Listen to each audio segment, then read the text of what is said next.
So this video is going to be a bit more personal because I'm going to be talking about the one mistake that I made early in my time management, learning and such that really cost me a lot. And I would like to go over that with you today, my story and what to do and how to avoid this issue, because if you don't do it, you'll end up in my position and you're not going to enjoy what I went through. Hello everyone, my name is Jonathan Aquino and I help teach the next generation. So this mistake was caused by not understanding and not changing the mentality I had when growing up, where it was hustle 24/7 and just grind and work 24/7.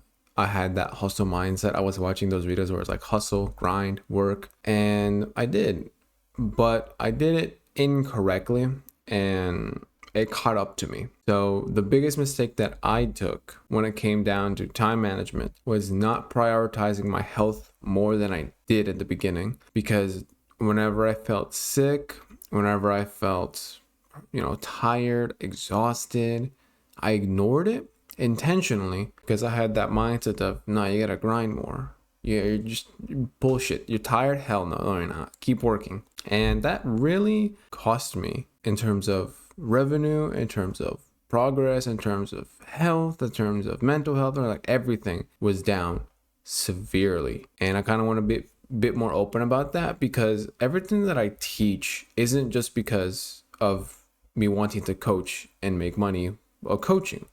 It's because I want people to avoid what I went through, all of the mistakes that I did, so they can do better than I did. I've always feel that if people do better than me because I taught them, I feel great, and it's not much of a competition. I don't have that competition mindset when it comes to helping others, but this one is pretty personal because I fucked up, and I would like to make sure people don't fuck up like I did. So I'm gonna go a bit more in depth with that now. So this all started, I would say, when I was wanting to really hammer home, kind of finish my semesters of college.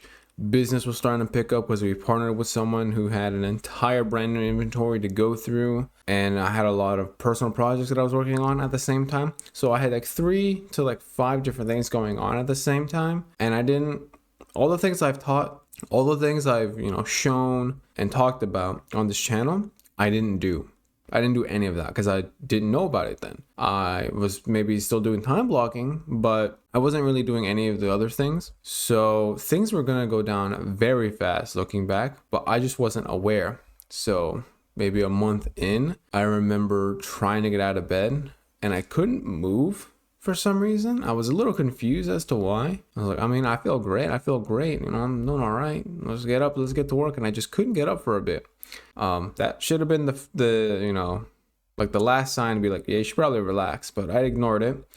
Couple of weeks later, same thing. Yeah, I didn't get out of bed for that day. I was too tired, too physically, mentally, I was too exhausted. And yeah, that didn't go well. I continued this cycle for a while, and then I eventually did burn out severely for like a week or two. And then that's when I realized my mistake, finally, that the hustle culture is very toxic in that mindset. Although I still do have it, I do take it a bit more seriously now, the health and stuff. But I would like to go over what my dumbass learned, and looking back, what I've feel like I've learned, because it's a bit, looking back on it, it's not great, just thinking about how much I gave away my personal health because I wanted to squeeze a bit more money. So I just want to go over what I learned looking back. So the concept of balance is one that I know about when I was in that time,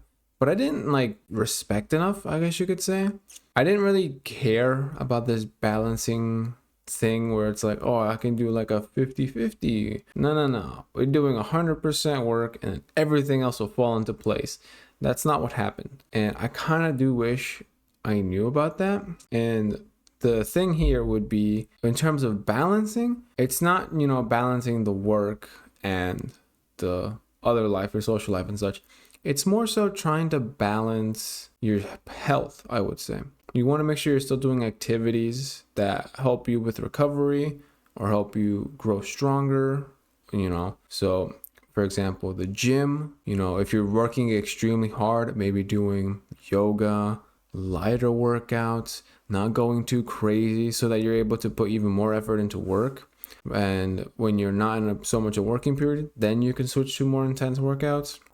Eating clean. I know I've changed a lot on my diet recently, and I've definitely noticed more improvements in energy, in, recovery, in gym as well. There's a lot of different things that you have to optimize for, but the beauty of it is it's up to you to decide how you want to do it. I mean, I can tell you, what I do to get a general idea, but only you know how you work. So I would recommend kind of figuring out what you want. What are your goals after this time, and kind of go from there, and then create a program, create a idea of what you want to do, and go from there. Another thing that I realize is we all have limits, and some of us have really high limits. Some of us have really low limits. I felt that I was on the higher end, going about almost 2 months with no energy and, no energy, couldn't move, and was still trying to do work.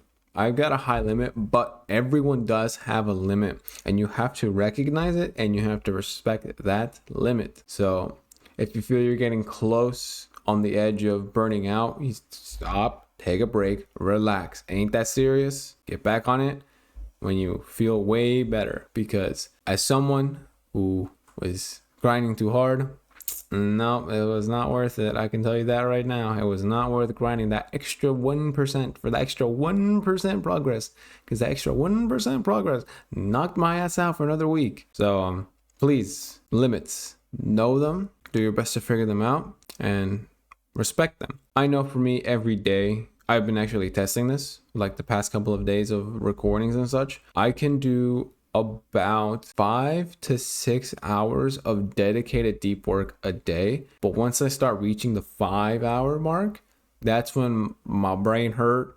That's when my body hurt. So that's when I know, okay, I'm kind of nearing the end of peak productivity. So when you've kind of figured that out, it makes it a lot easier. So if you can work for 3 hours and at hour 3, you're like, I'm going to die, then you should probably stop.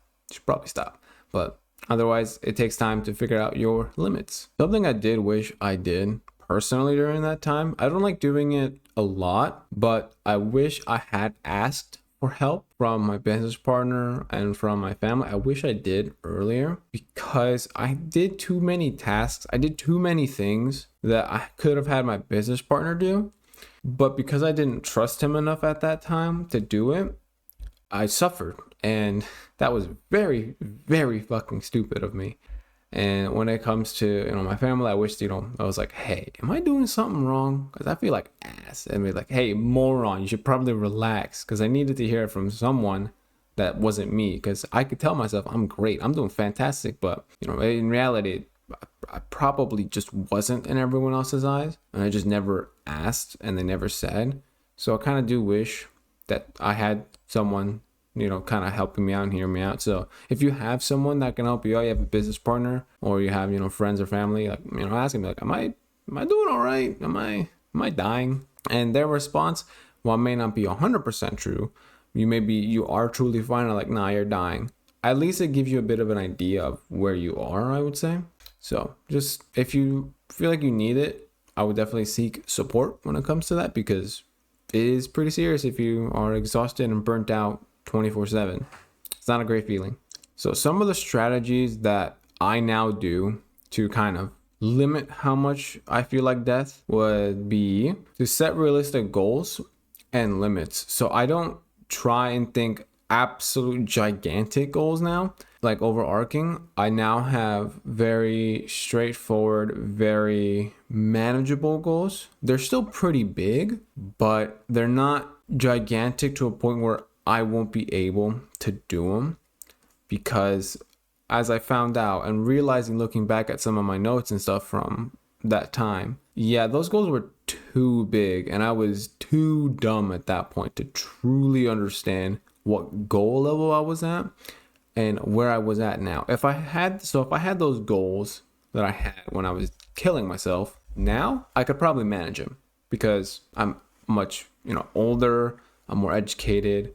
I've got, a lot more tolerance for work, and now we'll be able to handle them. Back then, I just wasn't ready yet. Wasn't ready for that yet. So definitely limit realistic goals, and make sure you have proper goals that you can reach and that you can reach, which is very important in today's time. But I think the overarching concept that should be understood is to prioritize your health.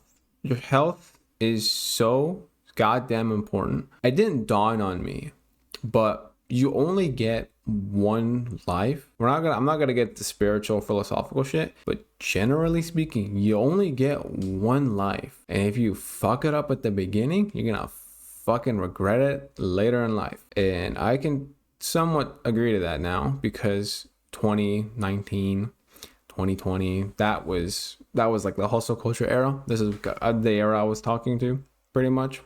That was awful. And I regret looking back on that time, because that was me at my darkest point. So I was my least productive, my least efficient, least everything. And I spent a couple of years doing that, and I regret it. Now imagine if I didn't fix these issues, continue doing the same thing, but now as a 60-year-old, I'm just completely broken.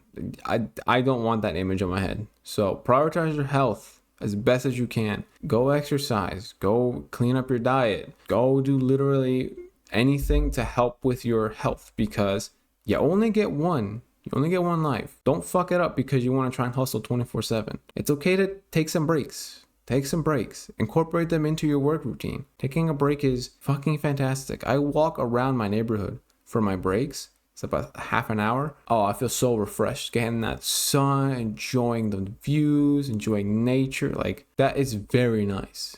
So make sure, if you take nothing else from this video, prioritize your health, because you only get one life, and I don't want you to regret it, similar to how I regretted my mistakes. So if you found these tips helpful, or this video helpful for burnout, I definitely recommend, if you're an entrepreneur, to check out the video I made on the 4 mistakes that entrepreneurs make. And that one I kind of go over more things that newer entrepreneurs would like to know, because there's a lot of mistakes that we make, and I've gone through them, tested them, and I shared them in that video. If you would like to break free from the stress and take back control of your time, check the links down below in the description.